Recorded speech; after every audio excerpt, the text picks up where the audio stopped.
प्रभुं प्राणनाथं विभुं विश्वनाथं जगन्नाथनाथं सदानन्दभाजम् भवद्भव्यभूतेश्वरं भूतनाथं शिवं शङ्करं शम्भुमीशानमीडे गळेरुण्डमालं तनौ सर्पजालं महाकालकालं गणेशादिपालम् जटाजूटगङ्गोत्तरं गैर्विशालं शिवं शङ्करं शम्भुमीशानमीडे मुदामाकरं मण्डलं मण्डयन्तं महामण्डलं भस्मभूषाधरन्तम् अनादिं ह्यपारं महामोहमारं शिवं शङ्करं शम्भुमीशानमीडे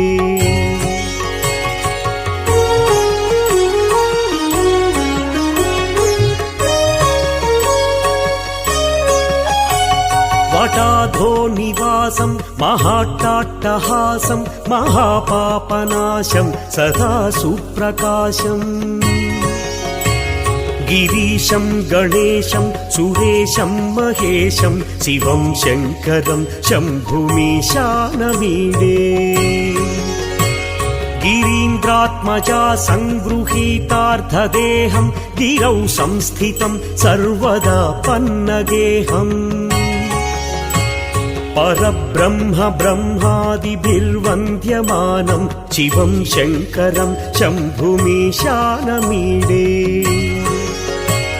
कपालं त्रिशूलं कराभ्यां दधानं पदाम्भोजनं राय कामं दधानम् बलिवर्धयानं सुराणां प्रधानं शिवं शङ्करं शम्भुमीशानमीडे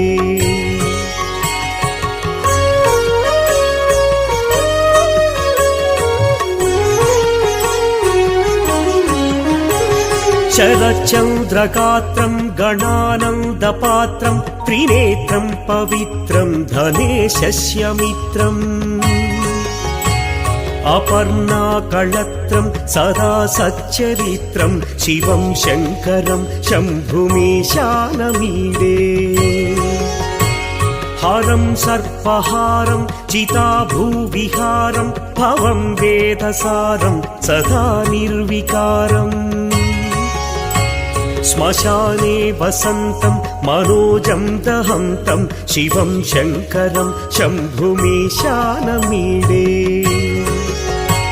स्वयं यः प्रभाते नरः शूलपाणे पठे स्तोत्ररत्नं त्विह प्राप्य रत्नम् सुपुत्रं सुभाग्यं सुमित्रं कळत्रं विचित्रैः समाराध्य मोक्षं प्रयाति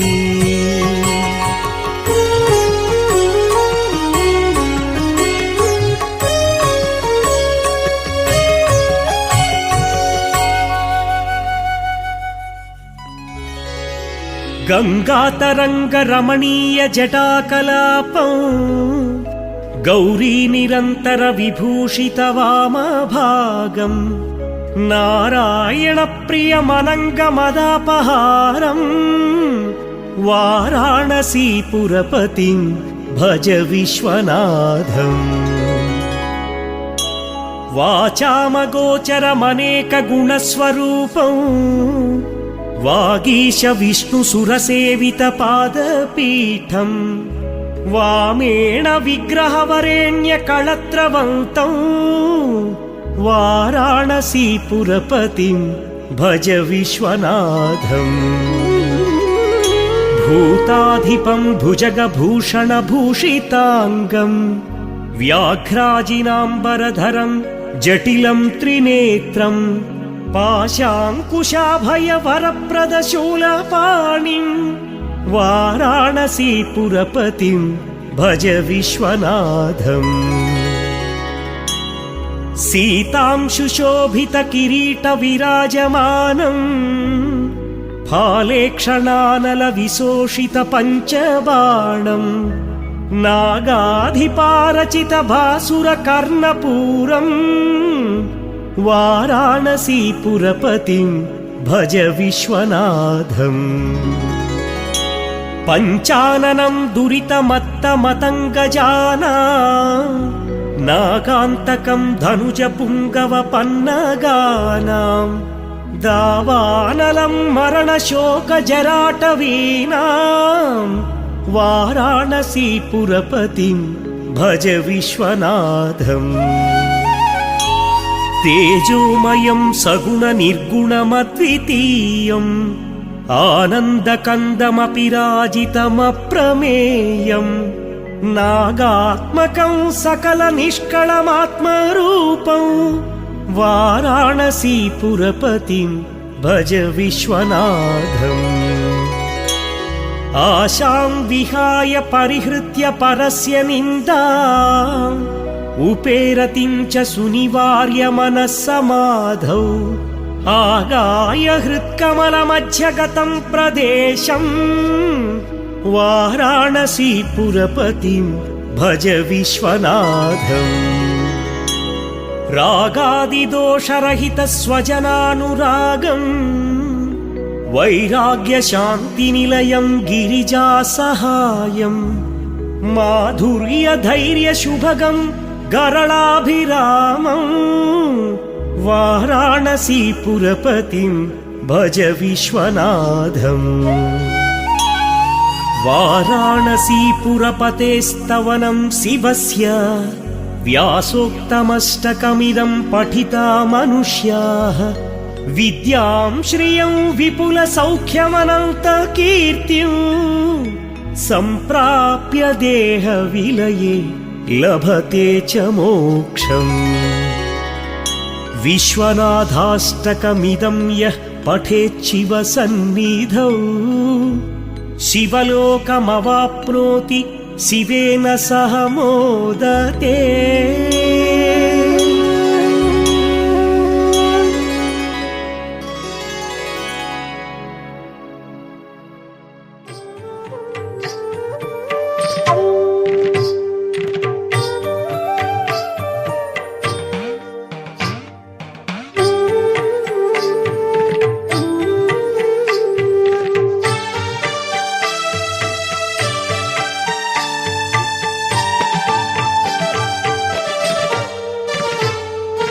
ब्रह्ममुरारिसुरार्चितलिङ्गं निर्मलभासितशोभितलिङ्गम्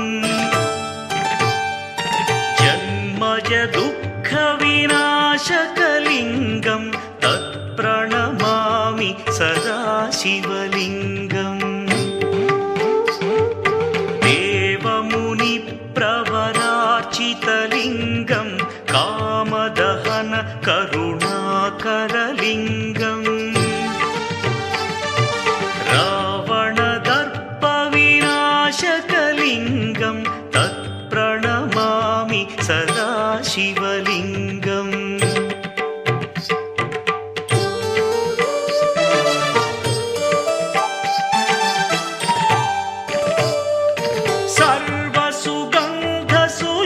सर्वसुगन्धसुलेपितलिङ्गं बुद्धिविवर्धनकारणलिङ्गं सिद्धसुरासुरवन्दितलिङ्गं तत्प्रणमामि सदा शिवलिङ्गं कनकमहामणिभूषितलिङ्गं फणिपतिवेष्टितशोभितलिङ्गम्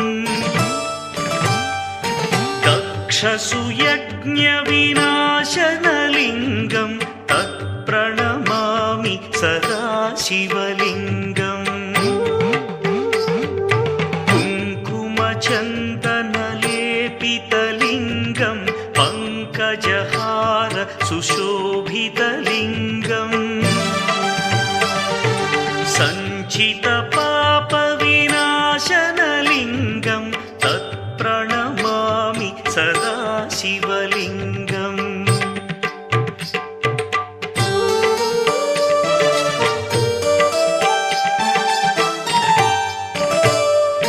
देवगणार्चितसेवितलिङ्गं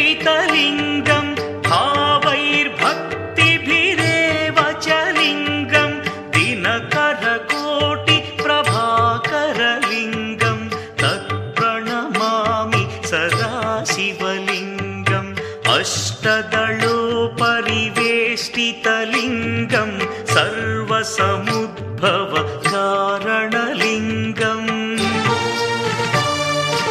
अष्टदरिद्रविनाशनलिङ्गं तत्प्रणमामि सदा शिवलिङ्गम् सुरगुरुसुरवरपूजितलिङ्गं सुरवनपुष्प सदार्चितलिङ्गम् परमपरं परमात्मकलिङ्गं तत्प्रणमामि सदा शिवलिङ्गम्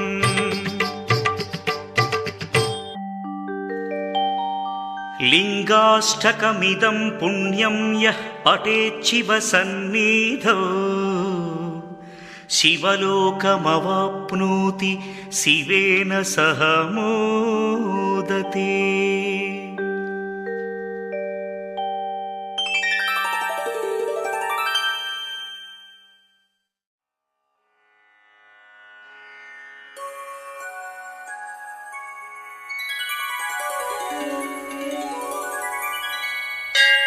त्रिदलं त्रिगुणाकारं त्रिनेत्रं च त्रियायुधं त्रिजन्मपापसंहारम् एकबिल्वं शिवार्पणम् त्रिशाखैः बिल्वपत्रैश्च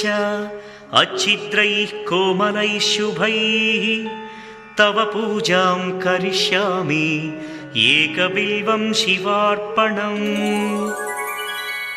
कोटिकन्या महादानं तिलपर्वतकोटयः काञ्चनं शैलदानेन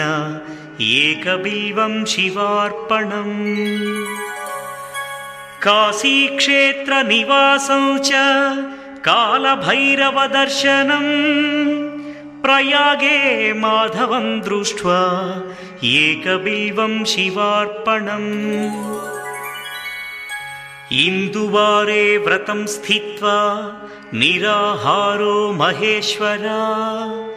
नक्तं हौष्यामि देवेश एकबिल्वं शिवार्पणम् रामलिङ्गप्रतिष्ठा च वैवाहिककृतं तथा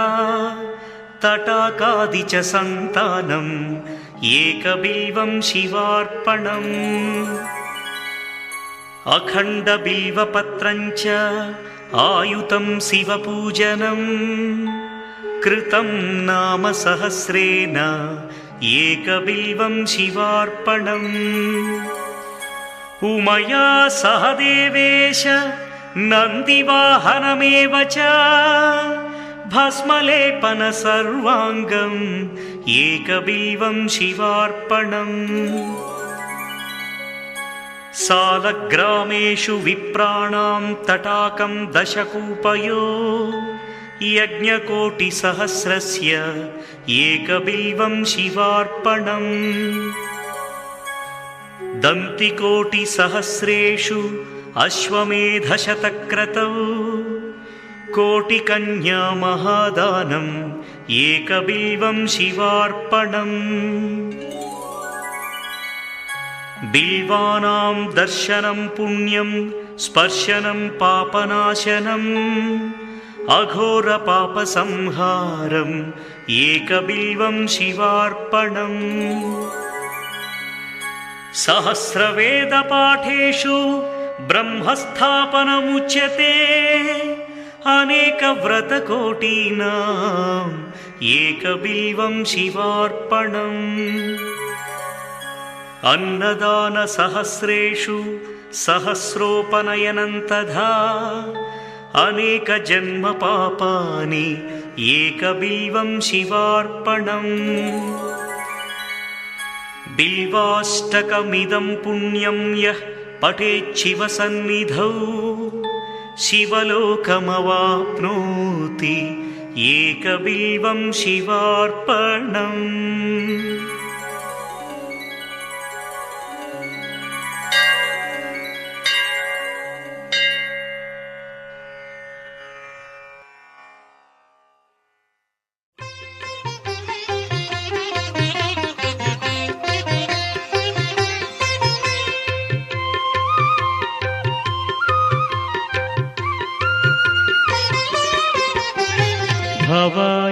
चन्द्रचूडाय निर्गुणाय गुणात्मने कालकालाय रुद्राय नीलग्रीवाय मङ्गलम् वृषारूढाय भीमाय व्याघ्रचर्माम्बराय च पशूनां पतये तुभ्यं गौरीकान्ताय मङ्गलम्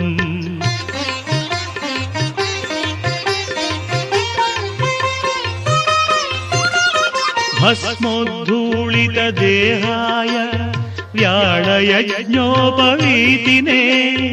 रुद्राक्षमालाभूषाय व्योमकेशाय मङ्गलम् सूर्यचन्द्राग्निनेत्राय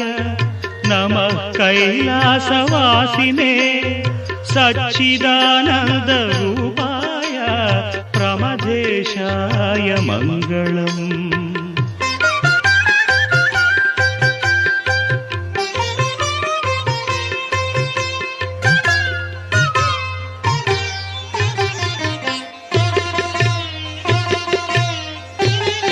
मृत्युञ्जयाय साम्बाय सृष्टिस्थित्यन्तकारिणे त्र्यम्बकाय शान्ताय त्रिलोकेशाय मङ्गलम् गङ्गाधराय सोमाय नमो हरिहरात्मने उग्राय त्रिपुरघ्नाय वामदेवाय मङ्गलम्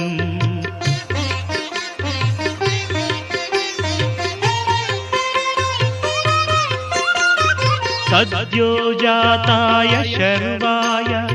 भव्यज्ञानप्रदायिने ईशानाय नमस्तुभ्यं पञ्चवक्त्राय मङ्गलम् सदाशिवस्वरूपाय नमस्तत्पुरुषाय च अघोराय च घोराय